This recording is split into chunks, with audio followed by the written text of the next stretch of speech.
लोग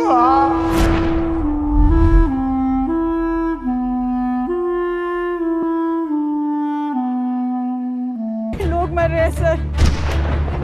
कश्मीर चल रहा है, खुलेआम कश्मीरी हिंदुओं का कत्ले आम हो रहा है।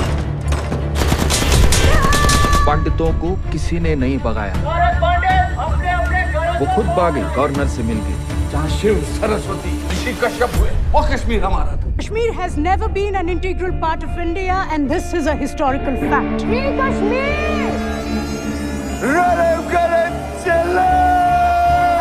अपना धर्म बदलो, भागो या मर जाओ। कश्मीर। नमस्कार, धार न्यूज में आपका स्वागत है। मैं हूं दिनेश सोनवानिया। जी हां, देश में एक ऐसी फिल्म बनी है जिसको देखने के लिए हर युवा, हर वर्ग के लोग तैयार है। The Kashmir file. जी हां, कश्मीर फाइल जो फिल्म है वो एक ऐसी फिल्म बनाई गई है जो कि देश में एक बहुत ही खतरनाक, बहुत ही दर्द विदारक घटना घटी थी कश्मीर में। उस घटना को पूरी तरह से मीडिया हो या राजनेता हो, पूरी तरह से उसको दबाया गया था। कश्मीरी पंडितों के साथ जो अत्याचार हुआ था वो इस फिल्म में दर्शाया गया था। अक्सर देखा गया है कि बॉलीवुड की फिल्मों में तथ्यों के साथ छेड़छाड़, इतिहास के साथ छेड़छाड़ करके फिल्में बनाई जाती है, लेकिन विवेक रंजन अग्निहोत्री एक ऐसे डायरेक्टर है जिन्होंने सच्ची घटना पर यह फिल्म बनाई है। और इस फिल्म को भारत के हर नागरिक को देखना चाहिए, जो कि देश भर में हर सिनेमा घरों में कश्मीर फाइल लगी हुई है। आज हमने धार के शेषनाग टॉकीज का दौरा किया। यहाँ पर पूरी पिक्चर के सारे शो हाउसफुल चल रहे हैं और बिल्कुल ऐसा होना भी चाहिए। इस फिल्म को पूरे देश के बच्चे को देखना चाहिए, क्योंकि ये एक ऐसी फिल्म बनी है, भारत में पहली बार ऐसी फिल्म बनी है जो कि सत्य घटना पर आधारित हुई है। कश्मीरी पंडितों के साथ दो अत्याचार हुआ था, वहाँ की माता बहनों के साथ में जो एक गंदा खेल खेला गया था, उस पूरी घटना पे, सत्य घटना पर पहली बार एक ऐसी फिल्म बनी है जो कि देश के हर सिनेमा घरों में प्रदर्शित हो रही है। मध्य प्रदेश सरकार ने इस फिल्म को टैक्स फ्री भी कर दिया गया है और धार के जो शेषनाग सिनेमा में इसके 6 शो चल रहे हैं। यहाँ पर 2 स्क्रीन लगी है, एक में 4 शो चल रहे हैं, एक में 2 शो चल रहे हैं और सारे शो जो है फुल चल रहे हैं। तो हम आपको धार न्यूज़ के माध्यम से ये बताना चाहते हैं कि भारत देश में एक ऐसी घटना घटी थी जिसे आपको आज तक उससे दूर रखा गया है। अगर आप इस फिल्म को देखेंगे तो भारत में जो घटना घटी थी कश्मीरी पंडितों के साथ में, कश्मीरी हिंदुओं के साथ में जो अत्याचार हुआ था, जो जिहाद के शिकार हुए थे, जिनके पत्नी, बच्चे, छोटी छोटी बच्चियों के साथ जो गंदा घिनौना काम हुआ था, पुरुषों को जो है वहाँ पर मार दिया गया था और इनकी ज़मीनें, जायदाद और मकान, दुकान सारी छीन ली गई थी और उन कश्मीरी पंडितों को वहाँ से निकाल दिया गया था, जो कि दिल्ली में और जगह जगह पर शरण लेके इतने साल से रह रहे थे। आज धारा 370 हटी है तो कहीं ना कहीं वो लोग वापसी की ओर जा रहे हैं और ऐसी घटना पर पहली बार भारत देश में जो फिल्म बनी है, और इस फिल्म को जब आप देखेंगे तो आपको अपने आप समझ में आ जाएगा कि भारत में कश्मीरी पंडितों के साथ में, हिंदुओं के साथ में कितना बुरा अत्याचार हुआ था।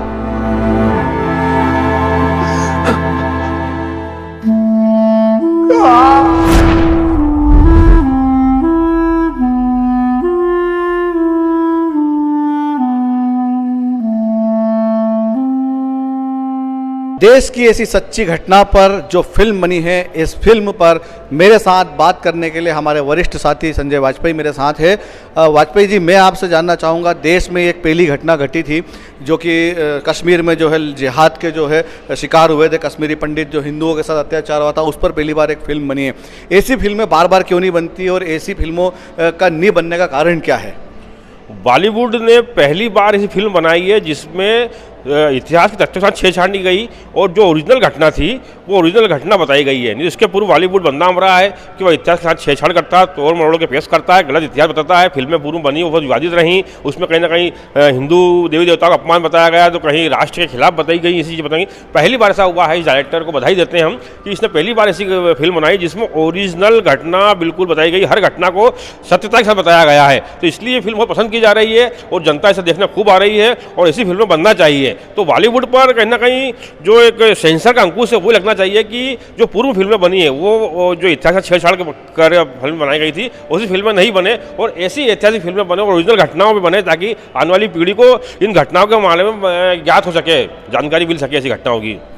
देश में ऐसे बहुत सारे सच्चे सपूत थे जो देश के लिए लड़े थे, देश के लिए जिन्होंने अपनी शहादत दी थी, जैसे कि झांसी की रानी हो, भगत सिंह हो, सुखदेव हो, राजगुरु हो, ऐसे कई वीर सपूत जो कि भारत देश के लड़े थे, लेकिन उनका भी कहीं ना इतिहास में जानकारी है, ना कहीं किसी फिल्म में या किसी के जरिए ये जानकारी नहीं है। अगर ऐसी जानकारियाँ अगर हमारे आज आने वाली जो पीढ़ी है, आने वाली जनरेशन है, अगर उनको नहीं दी जाती है तो क्या खतरा है देश के लिए?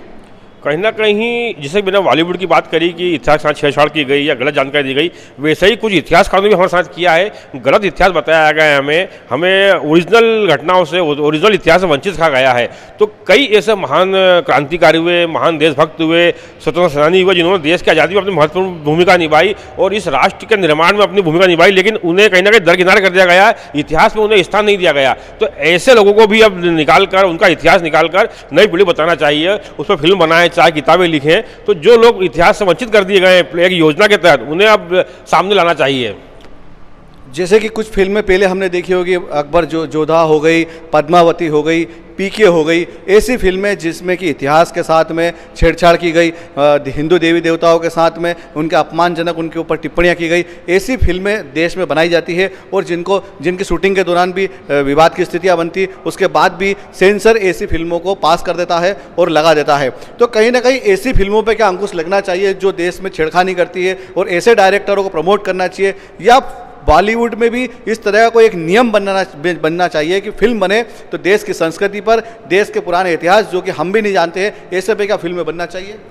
बिल्कुल ऐसी फिल्मों पर अंकुश लगना चाहिए। हालांकि इसके लिए सेंसर बोर्ड का गठन किया गया है। सेंसर बोर्ड है जिसका काम है कि विवादित फिल्मों को उनको देखना, चेक करना और ऐसे साटों को हटाना, लेकिन सेंसर बोर्ड भी अपनी भूमिका नहीं निभा रहा है। इसके कारण जो बॉलीवुड के राष्ट्र विरोधी विचारधारा के जो डायरेक्टर्स हैं या निर्माता हैं, वो लोग ऐसी फिल्में बना रहे हैं और उन पर अंकुश नहीं लग पा रहा है। तो निश्चित ही इस मामले सरकार ने संज्ञान लेकर ऐसी फिल्मों पर अंकुश लगना चाहिए जो हमारे इतिहास के साथ छेड़छाड़ करती हैं, हिंदू देवी देवताओं का अपमान करती हैं, या राष्ट्र के खिलाफ जिन लोगों ने काम करा उनको हीरो की तरह प्रस्तुत करती हैं। ऐसी फिल्मों पर अंकुश लगना चाहिए।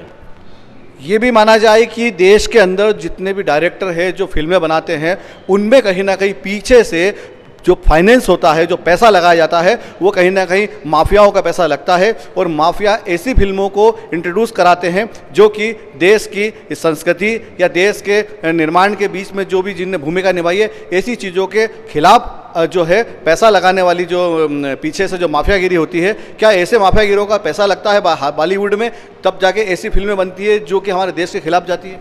बिल्कुल सही बात है जो आपने कहा, माफियाओं का पैसा लगता है, ये तो सिद्ध हो चुका है। दाऊद इब्राहिम का पैसा फिल्मों के निर्माण में लगा है, और उसी के चलते दाऊद इब्राहिम के दबाव में ही कई बार हिंदू विरोधी फिल्में या राष्ट्रवादी विरोधी फिल्में बनाई गई हैं उन डायरेक्टर द्वारा। उनकी मजबूरी है, क्योंकि पैसा दाऊद इब्राहिम द्वारा दिया जा रहा है फिल्म निर्माण में। यह कई बार जांच में सिद्ध भी हो चुका है। तो इस पर भी अंकुश लगना चाहिए कि यदि बाहर से फंडिंग होती है, दाऊद इब्राहिम के लोग किसी फिल्म फंडिंग करते हैं, तो उस पर अंकुश लगाना चाहिए, उस फिल्मों को बंद कर देना चाहिए।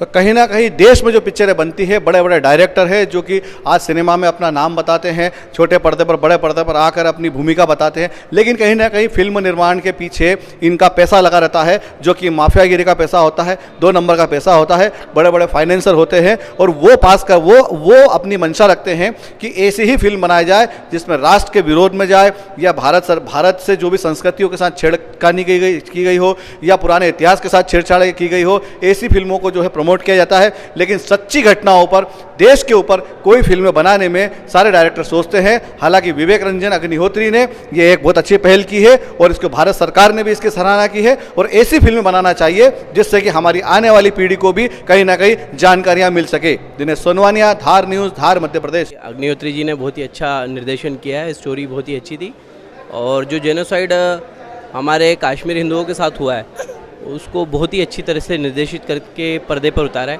हम पूरे परिवार के साथ आए थे और सभी से कहूँगा कि एक बार ज़रूर देखें। बहुत शानदार मूवी है, सभी भाई लोगों को, हिंदू लोगों को या किसी को भी देखना चाहिए। बहुत शानदार मूवी है। इस पर लोगों को जागरूकता किया गया है कि कैसे अत्याचार हुआ है हिंदुओं पे, पंडितों पे। मेरा नाम राकेश ठाकुर है। द कश्मीर मूवी बहुत ही अच्छी मूवी है।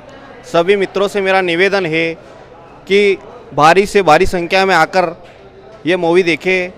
कश्मीरियों के साथ बहुत अत्याचार हुए, उनके साथ बहुत गलत हुआ, इसलिए मेरे सभी मित्रों से निवेदन है कि ज़्यादा से ज़्यादा संख्या में आकर इस मूवी को देखें और जाने कश्मीर की क्या स्थिति थी उस समय जब उनके साथ अत्याचार हुआ। हमें देखा तब मालूम पड़ा कि कश्मीर में क्या हुआ था। आज तक हमें कुछ पता नहीं था इसके बारे में कि कश्मीर में क्या हुआ था, सिर्फ सुना ही था कि कश्मीर में क्या हुआ। इसलिए सभी मित्रों से निवेदन है कि ये मूवी ज़रूर देखें। 18, 19, 20, 21, 22, 23। आप पर एक इल्ज़ाम है कि आपने ढेर सारे कश्मीरी पंडितों की जान ली है। जी।